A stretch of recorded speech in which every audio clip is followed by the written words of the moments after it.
بارزترین ویژگی ماه مبارک رمضان توبه است. این ماه رمضان برای توبه کردن هست و بهترین دعایی که در شبهای قدر انسان از خدا می‌طلبد این دعاست. ام المؤمنین عایشه رضی الله عنهما سوال فرمودند ای رسول خدا صلی الله علیه و سلم، اگه شب قدر رو ملاقات کردم چه دعایی بطلبم؟ راهنمایی بفرما. گفت این دعا: اللهم انك عفو تحب العفو فاعف عنی. اللهم انك عفو تحب العفو فاعف عنا.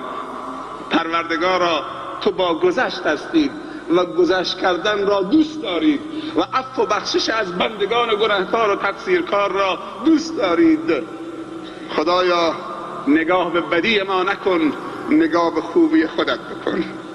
خدایا نگاه به تقصیر ما نکن، به جرم ما نکن. خدایا نگاه به رحمت خودت بکن.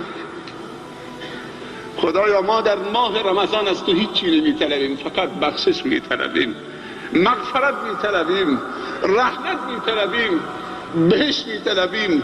به تو پناه میبریم از خشم و غضب تو و جهنم تو.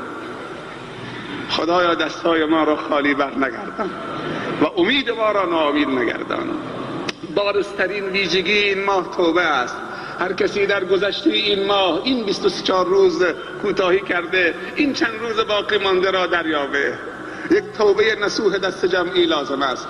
کلا همه مردم باید توبه بکنن. اول علما، دوم طلاب، سوم معلمین. چرا اینا رو میگم؟ اول علما، چهارم معلمین مدارس، چه حوزه ها و چه مدارس دیگر.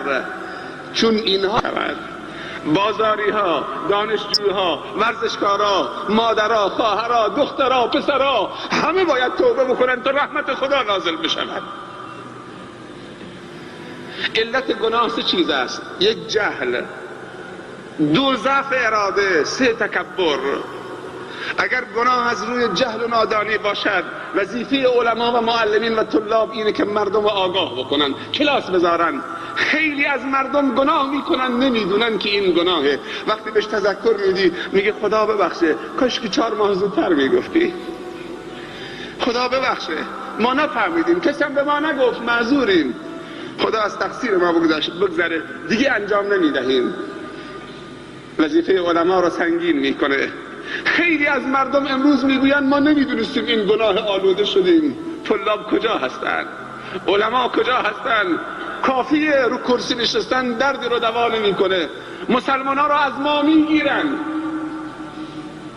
زمانی که علما به مدارس چسبیدن و به منابر چسبیدن و حرکت نکردن برن در روستاها و در اطراف و در مناطق خودشون عرضه بکنن، علمشون رو به مردم برسانن، دشمنان اسلام عزیزترین سرمایه ها رو از ما گرفت. جوانای ما همه آلوده شدن.